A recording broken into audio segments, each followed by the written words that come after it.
There you go. I told you. So if there's anything that you think that would be great to be shared with anyone you know, please feel free to go ahead and share it.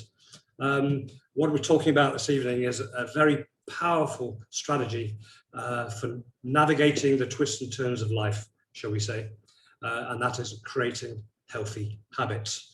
I think we all intuitively know that habits are really, really important. And if we can have more good habits than bad habits, then life's probably going to work out a bit better. Problem is, people are full of good intentions, but tend to fairly quickly revert back to normal, whatever that normal is. But habits are extremely powerful if they can be developed in a productive way. But on the flip side, they can also be very destructive if the habits that we form are detrimental. And because I do what I do, people come into my clinic with all sorts of problems, and many of these problems are due to bad habits. So while I'm talking today, please go ahead and do a little bit of an audit of yourself, take a little bit of an inventory on how you're feeling, what habits you might have that are contributing to health, or maybe try and identify some habits that can be somewhat self-destructive. So let's go ahead and get into this a little bit. So let's think about what are habits. Obviously, there are acquired behaviors that have become automatic. There are behavior patterns, if you like, acquired by repetition or exposure to something. So we're doing something over and over again, so it becomes a habit. And what's happening is that we are living in the present, but we're acting in accordance to our mental state that has been acquired in the past. So our brain has been wired in the past, and it's setting our mental state for the present. So our brains have become sort of programmed, if you like, into a part of our brain which is called the subconscious brain, which is very, very important that we understand more about it. Then we can start to take a bit more control. When we have got these habits, and it's all programmed in our subconscious brain, all we need is a trigger, and off we go. And I think about, I've got lots of habits, and most of them, because I've been aware of this for a long, long time, I've managed to eradicate most of my bad habits. Most of my habits I have are pretty good. I have a morning ritual. I jump out of bed and I just run automatically, and it's a ritual. I jump out of bed, I brush my teeth, wash my face, I shave, I do all these things without even thinking. My mind is elsewhere. I'm thinking about the day ahead, and I'm doing all these things. Likewise, a little bit later in the day, I could be driving to work. And once I'm driving, I'm literally on autopilot. My mind is elsewhere, and I'm driving safely. I've done it a million times, but it's all programmed into my subconscious. I don't have to think about changing gear and braking and steering. It all happens subconsciously. And for the drivers out there, I know you know what I'm talking about, because sometimes you actually can't remember the last mile you've driven because you've been completely absorbed and you've been driving safely, but you've been on autopilot. Okay, now what's happening, and I find it really, really interesting, is that these habits, they make us more efficient, if you like. We're not having to micromanage every single second of our lives. So they can be really, really useful. And a statistic that I find really interesting is a stat that kind of blows me away, but by the time we reach the age of 35, 95% of who we are is a memorized set of behaviors and subconscious states, interpretations, our attitudes, our responses to things, our behaviors. 95% of who we are is all memorized, and it's all the subconscious brain just running. We're literally living our life mostly on autopilot. And the thing that we must remember is that we're constantly making habits and breaking habits. So we can rewire ourselves. We can rewire our brain. So let's think about our brain, this amazing, amazing brain that we have, this miracle evolution. Let's just think a little bit more about it. You're probably not aware. I mean, people don't think deeply about these things, but in your brain, there's 100 billion neurons. That's a big number. Each of those neurons has got 10,000 connections to other neurons. 100 billion neurons, each with 10,000 connections. It's unbelievable, it's mind-blowing. And if you add all that together, that's the number of connections in your brain. That, you know, what is that? That's 1,000 million million, or a billion million, or a million billion. It's actually 1 quadrillion. It's a big, big number. That's actually more connections than all the cell phones in the world added together. And you've got that in your mind. I mean, isn't that amazing? And if we could just take control of it and use it to our full advantage, what an amazing, amazing life we could probably create. We've actually got our own biocomputer, if you like, with almost infinite potential in the skull of ours. But we don't live anywhere near to our potential. And that is a problem. And of course, we can change things. The problem is our brain has been hijacked by something. And that subconscious, that thing is the subconscious brain. And it's both good, as I've mentioned, and bad.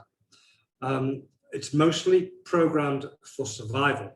It's always looking for stresses. It's trying to save us. It's aware of all the things that have happened to us in the past. So it's looking out for things that it's aware of and bring it to our attention. So, but while we have this subconscious brain, which is sort of running the show, if you like, we've also got our frontal lobe. Now, our frontal lobe is not as powerful as the subconscious, but it can be if we apply it. If we start to really use the front of our minds to create our lives, rather than just live on autopilot, we can make these changes. The frontal lobe is where we make all our important decisions. It's where executive function, if you like, it lives right there. And if we want to create the most amazing life that we can, then we absolutely can. And we need to do that by using our frontal lobe to reset our subconscious, okay? The problem is we tend to live somewhat of a superficial life, and we're on this treadmill of modern life, which we're just rolling, and it's very, very easy to fall into habits. And many of these habits are detrimental, okay? So modern day science absolutely does support this observation that was made in the 17th century. First, we make our habits, and then our habits make us, okay? We can literally program our brain so that the things that we do can be beneficial. And these beneficial behaviors, if we can make them automatic, then what a good state we'll be in. We can choose to create all the time habits of health or habits of disease. I'm busy trying to reset my life at the moment. I do it every year, because every year I get busy, and I drift away from what is my ideal life. And you all know what I mean. We get busy, and suddenly we get stressed, and we stop making healthy decisions, and we start taking some fast food, or we miss out on our sessions in the gym. We just kind of we lose the momentum. So every year I do a reset, and I'm doing a reset right now. And at the end of it, I will have some new habits which will carry me on through the year, or that is my intention anyway. At the moment, I'm doing an elimination diet. I'm resetting things. I'm cutting out gluten and dairy and alcohol. I've done all these things, and already I've lost 6 kilos. I'm feeling better. I've noticed my skin's better. I've got more vitality. I have more energy. So I know it's working. And I would encourage everybody to do something like this. And if anybody wants to know how I do it, then just ask away. I will share what I do. So why does everyone give up? Well, we all do it, don't we? We decide to make healthy changes, and then we sort of fall by the wayside. And quite often we fall by the wayside before even a few days. Maybe we run with it for a little while, but inevitably we crash and burn. So what's going on? Why are we so weak we can't stick to our guns? Well, there's all sorts of reasons. We'll just run through a few. We try to change too many habits too quickly. That would be one. Always better if you can just make it sensible and doable. If you make it too crazy, then you're probably going to fall at the first instance. We very quickly get impatient. We don't get results quick enough, and so my advice there is to just stay in line. If you know it's good, you're taking dairy out, or you're limiting alcohol just the weekends. You know it's good. If you're not getting any benefits quickly, then just know that the body is always adapting, and sometimes these changes take a little bit of time.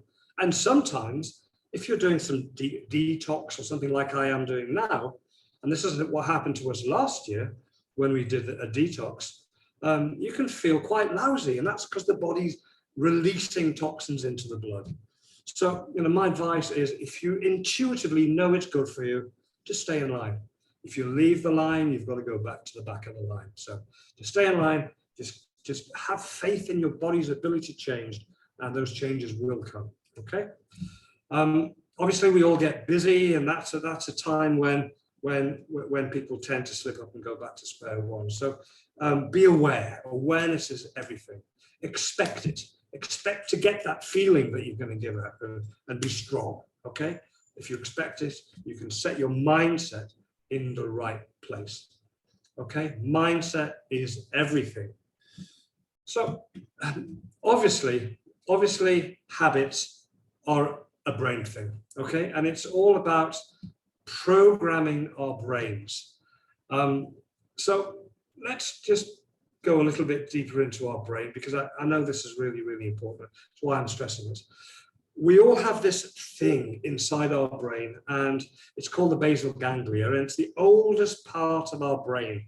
They call it the reptile brain. So it's the oldest part of evolution. It was formed inside humanity tens of thousands of years ago, and it helps us with survival.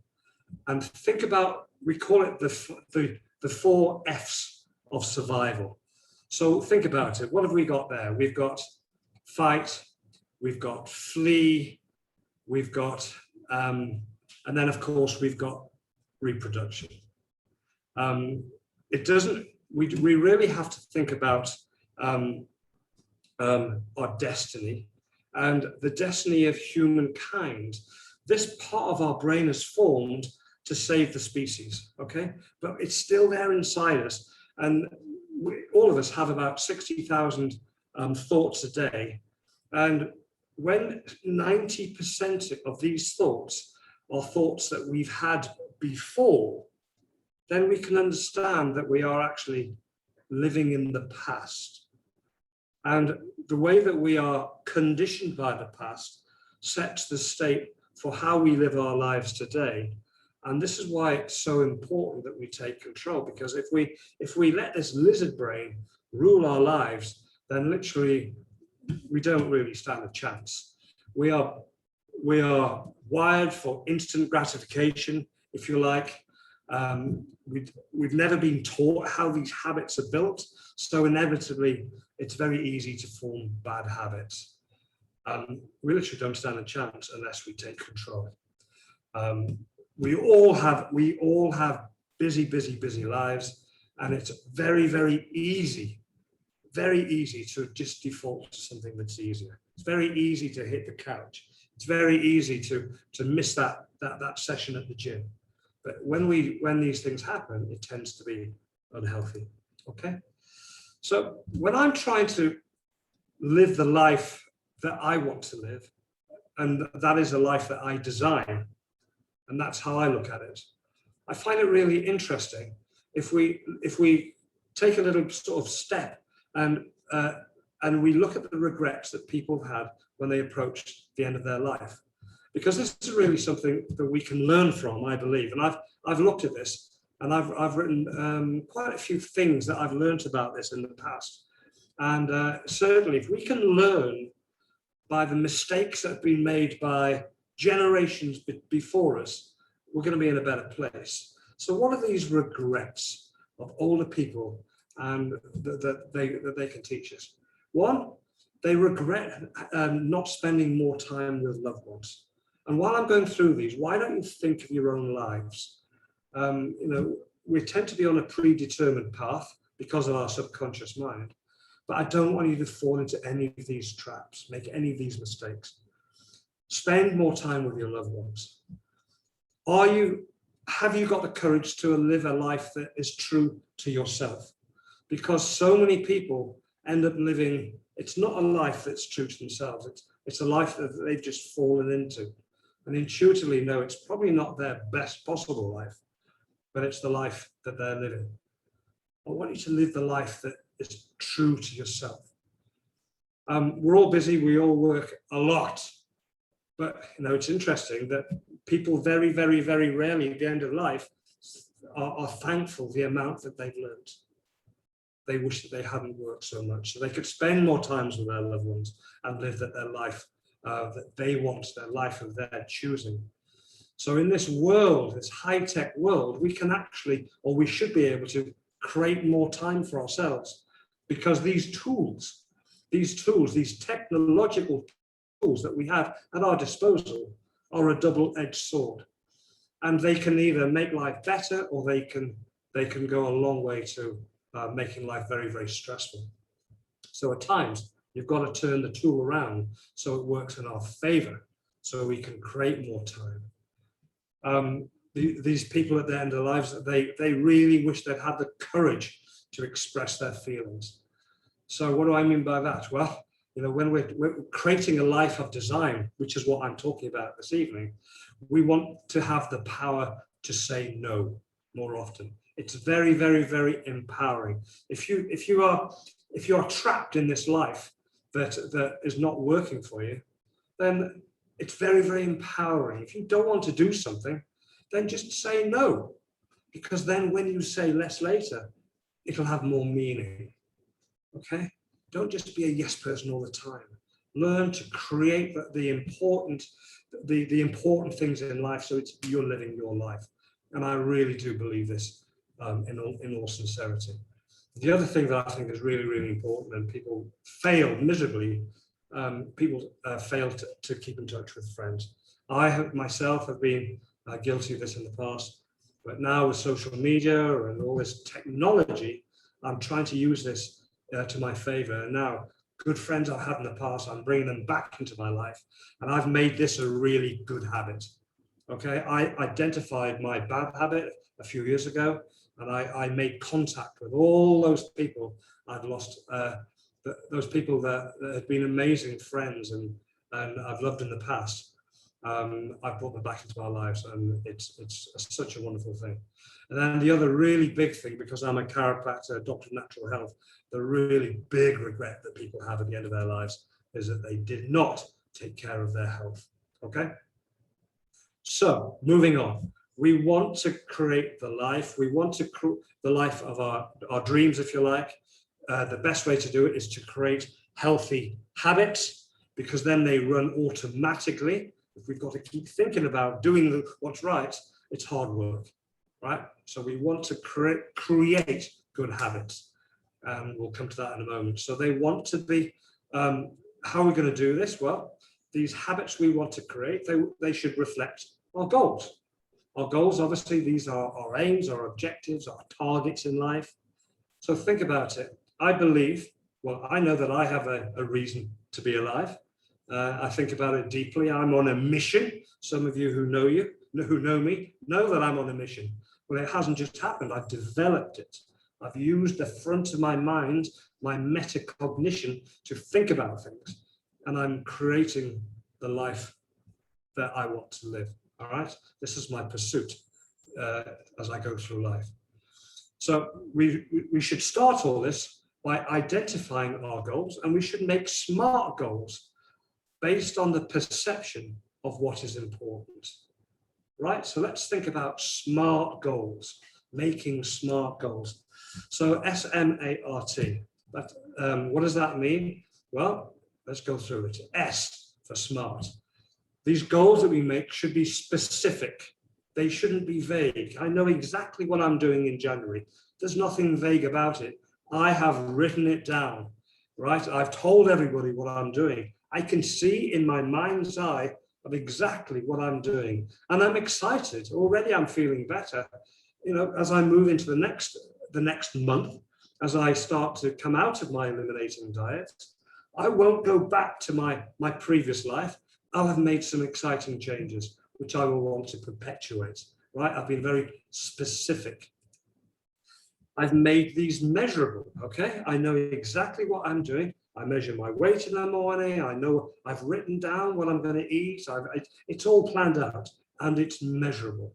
So whatever your goals are, make them measurable. So then you can plot it and then you can plan it and then you can measure it, and you're so much more likely to stay on track.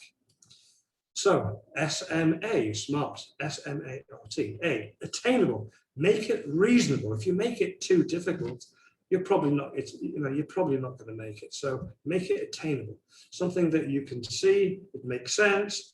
It's very, very, it's not easy. If it's that easy, then it wouldn't be such a problem, would it? But just make it so it's a little bit of a challenge, but it's definitely got to be attainable. It needs to be relevant.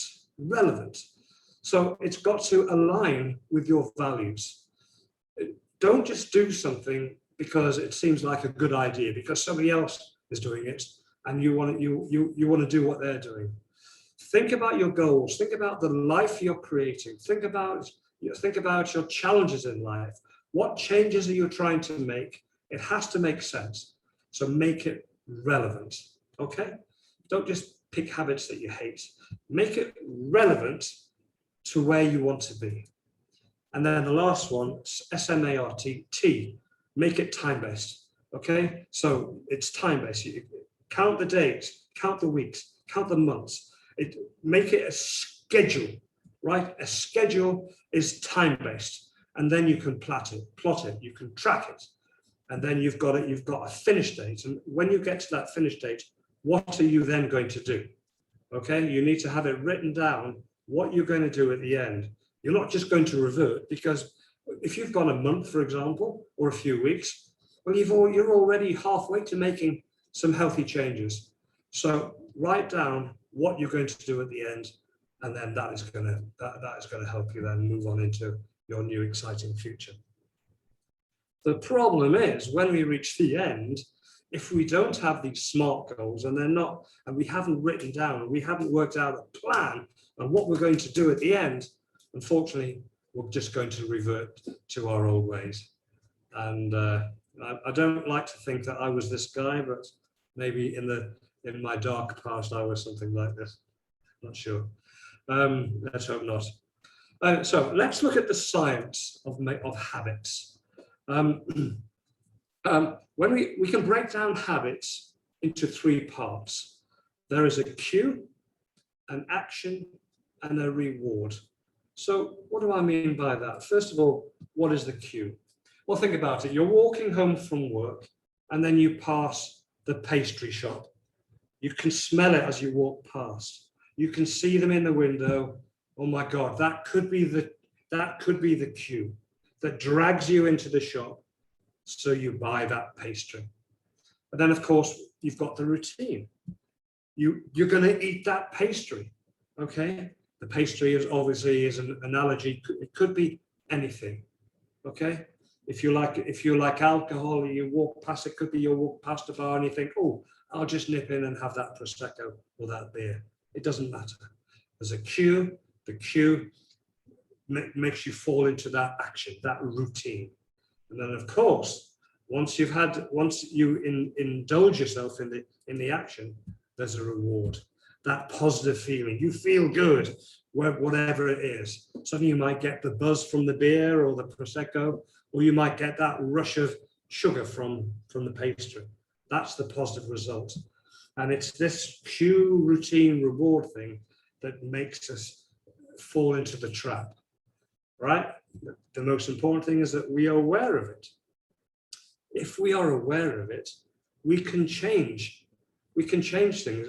Perhaps you could stop walking past the bar or the pastry shop. And perhaps you could train yourself to perhaps walk past the juice shop. And instead of smelling the pastry, you could see the juice bar and think, oh, I'll have a nice healthy juice instead.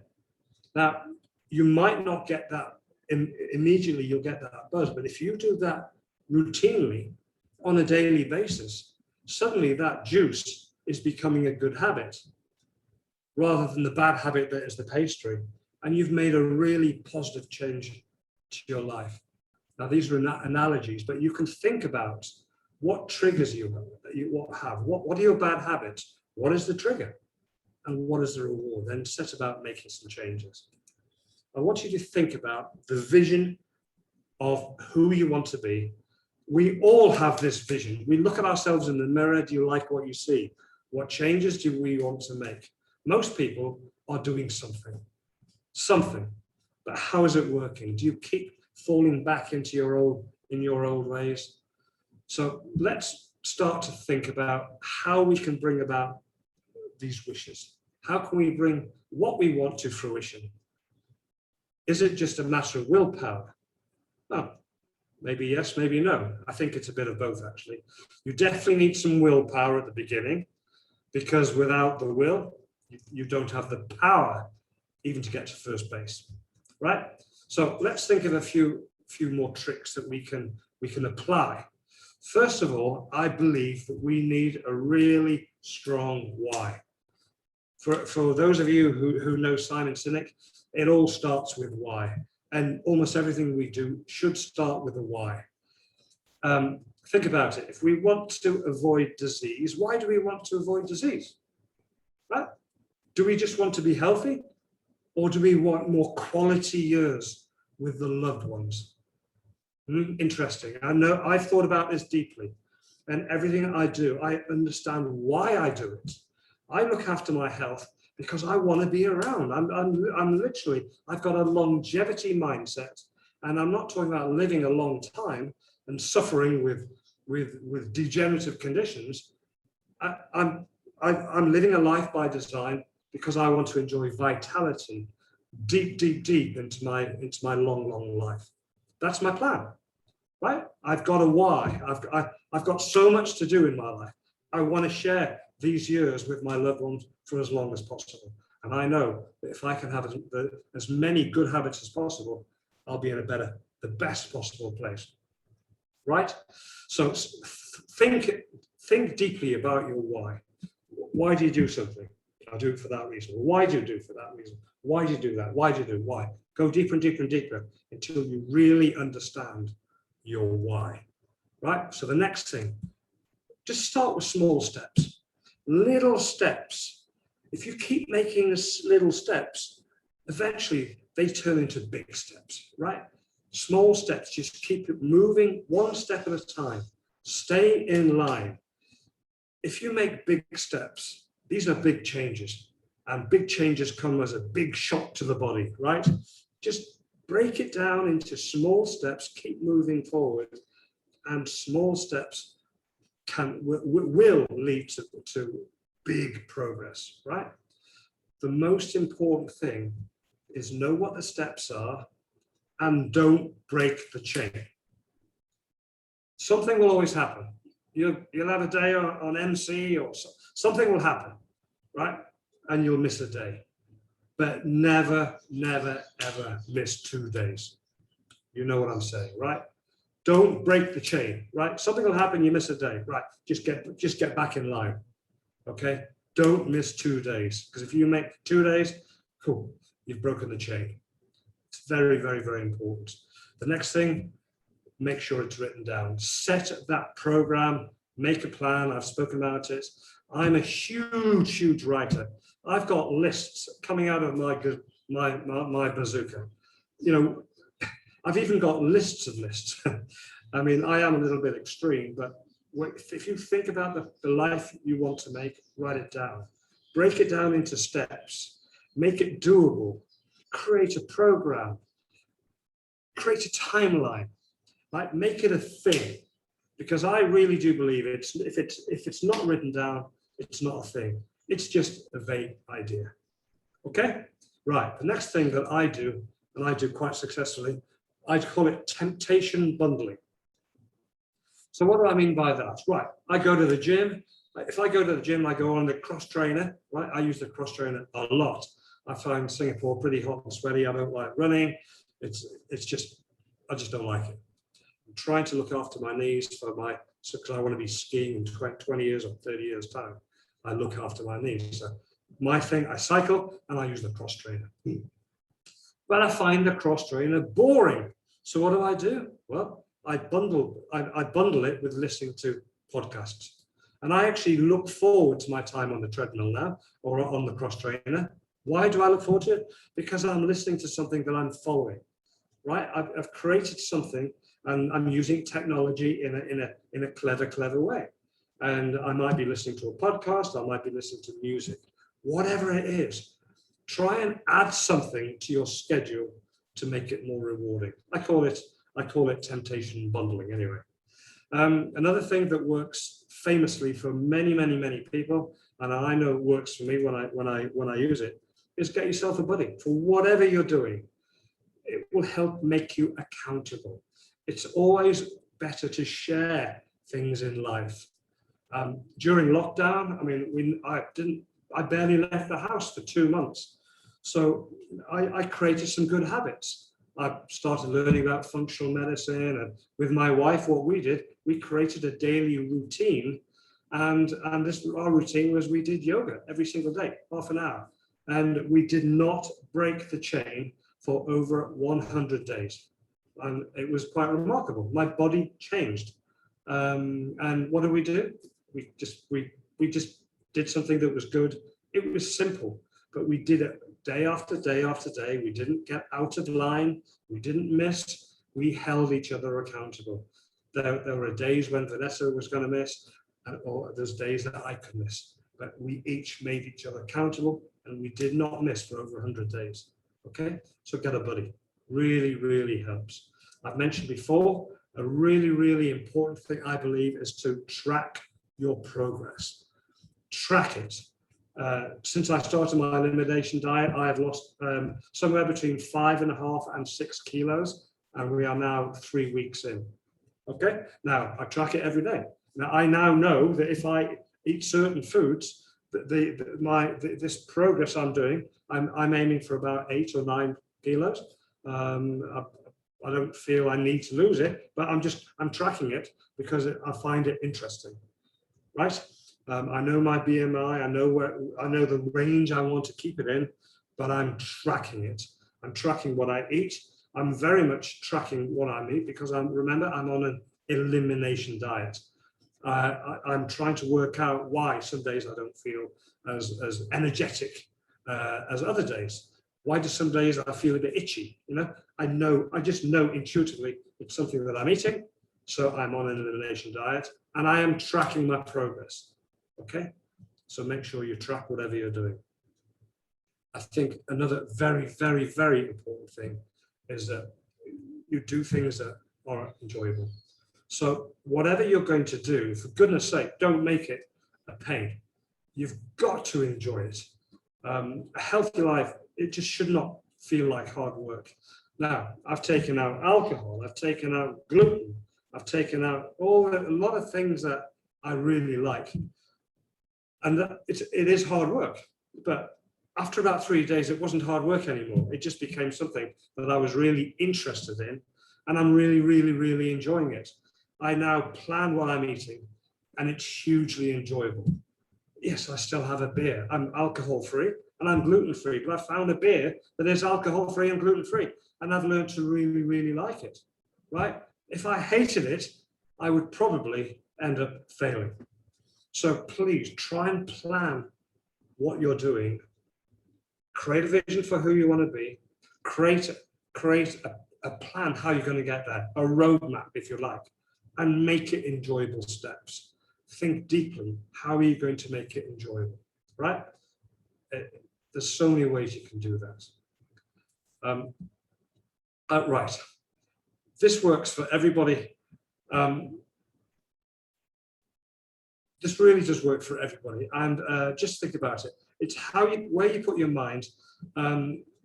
We can build the life you want by just creating one healthy habit at a time. And there's an expression that I think you might all have heard, and that basically says, if you change the way you look at life, the life you live will change. Okay, so if you change the way you look at life, so if you're constantly thinking about how you're looking at life. Now I do this. I've got a sticky on my computer. I've got a sticky on my mirror at home, and every morning I just think about a few simple little things. I think about the life that I want to live this day. I put myself into that state. What I'm going to eat, what I'm going to exercise, how I'm going to react to situations. If I'm going to come, if something is going to drive me off track, if one of my friends is going to call me and say, "Come on, Tim, let's go for a beer and a pizza." Okay. Well, normally I'd probably say, "Oh, that sounds nice." Well, this month I am definitely saying no, because I'm in control of my mindset. Right? It's really, really, really important. And we can create the life that we want, one step at a time. And these can be little steps. So just break it down into tiny little steps. So how long does it how does it take to create a habit? How long does it take? Well, they say that it takes minimum 18 days. You should be able to create it by 3 months. The average, they say is 66 days. Okay, now I'm doing my elimination diet for 30 days. I'm prepared to take it up to 2 months, which is almost 66 days. But already I'm feeling changes, so I'll probably start putting some things back in because I've got a plan.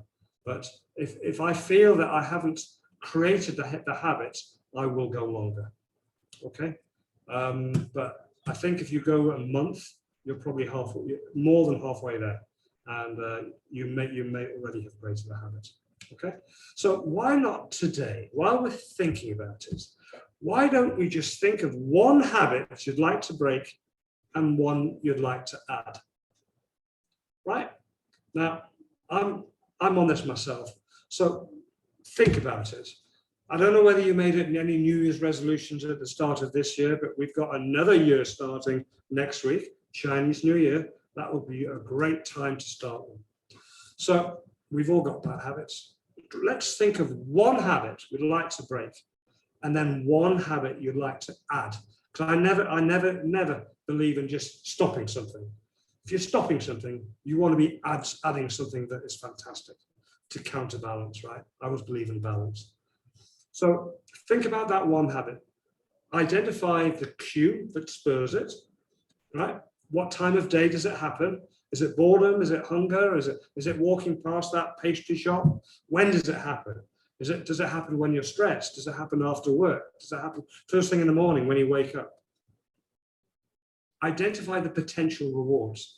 So if you have this, if you do this, right? If you wake up in the morning and think, "Oh, I've got to have a great big bowl of cornflakes," right? Whatever it is. Right? I don't have cornflakes.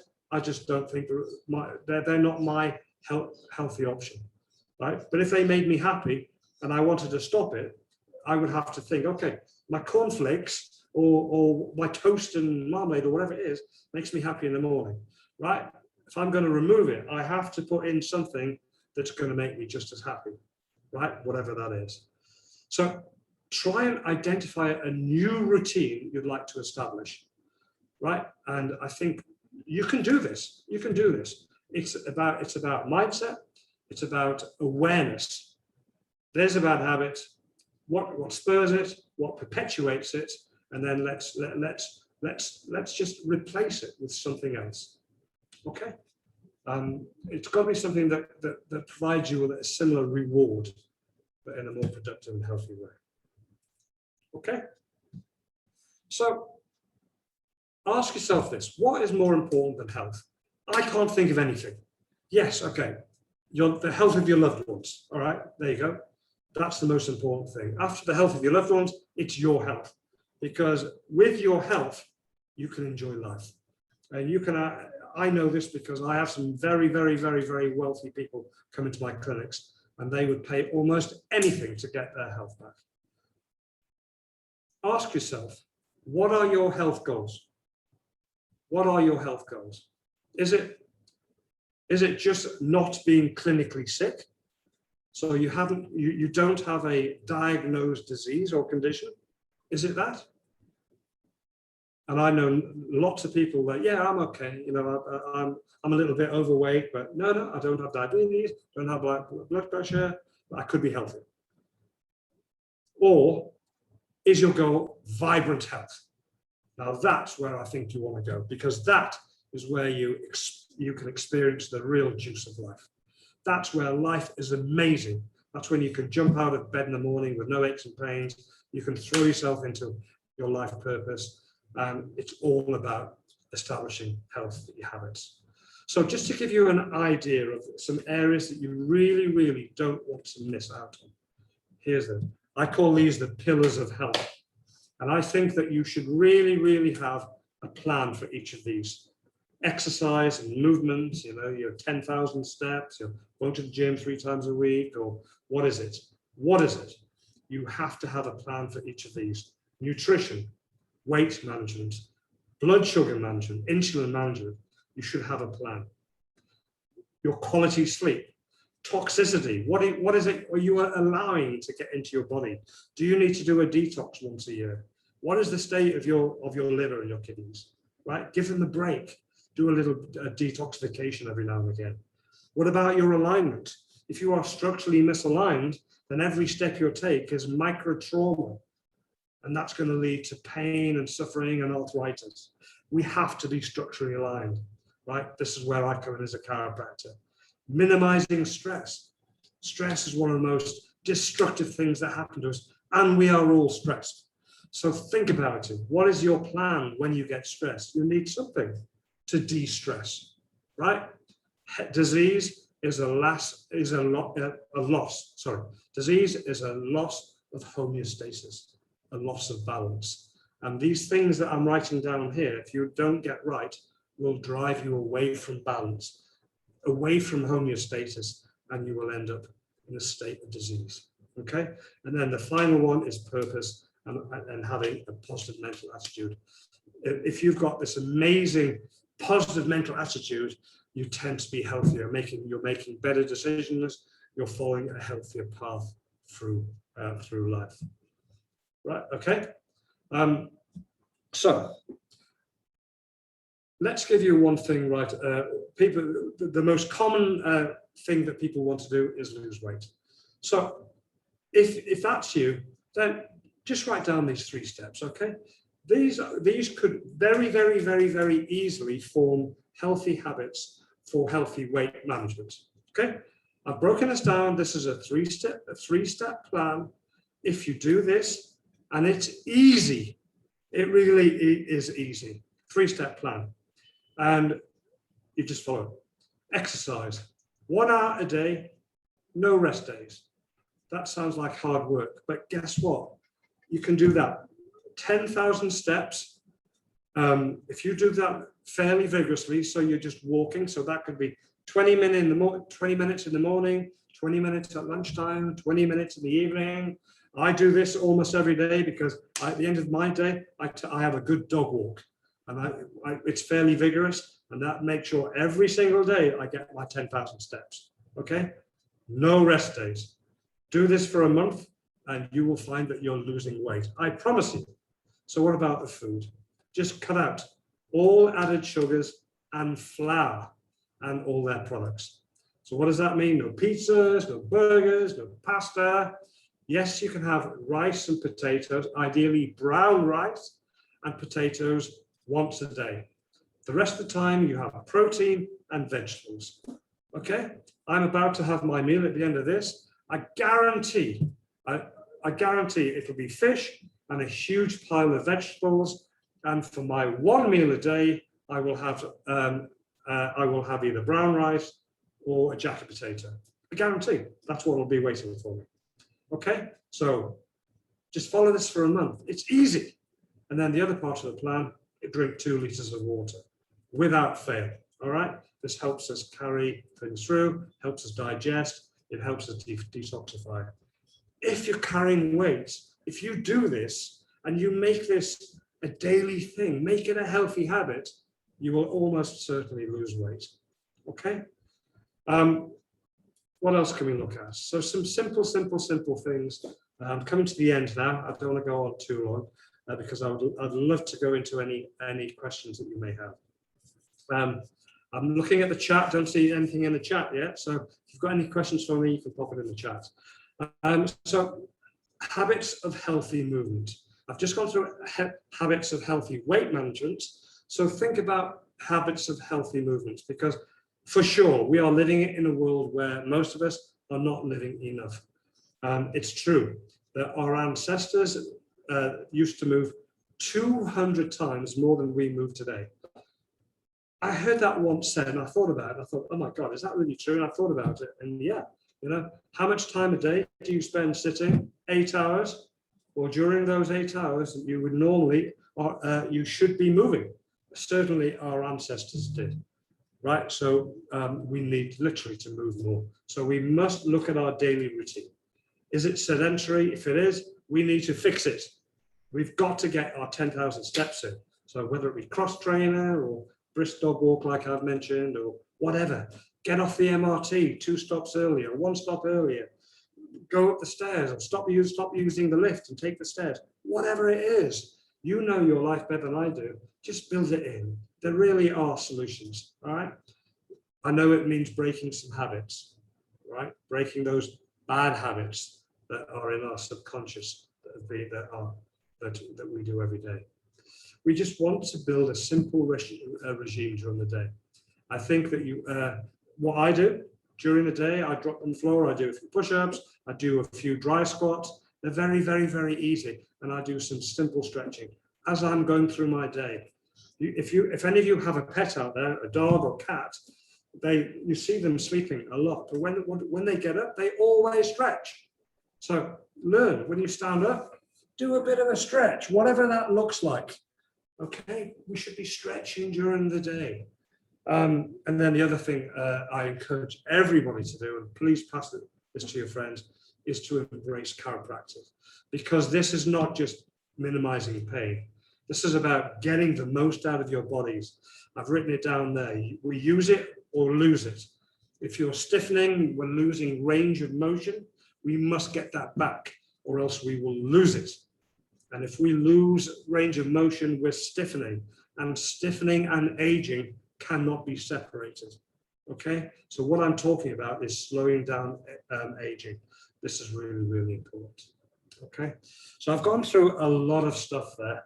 Most of all, be mindful, try and make good habits, and for goodness sake, make it fun. Like that's what life is all about. So I'm actually going to end there. So I'm just going to put up there, if anybody knows that anybody that needs to come in because they're stiff, or they've got some pain, or they're inquisitive, or you would like to share your chiropractic experience with somebody else, please help them find their way into our clinics. We're opening a new clinic in the CBD next week. I can't wait. It's on Amoy Street.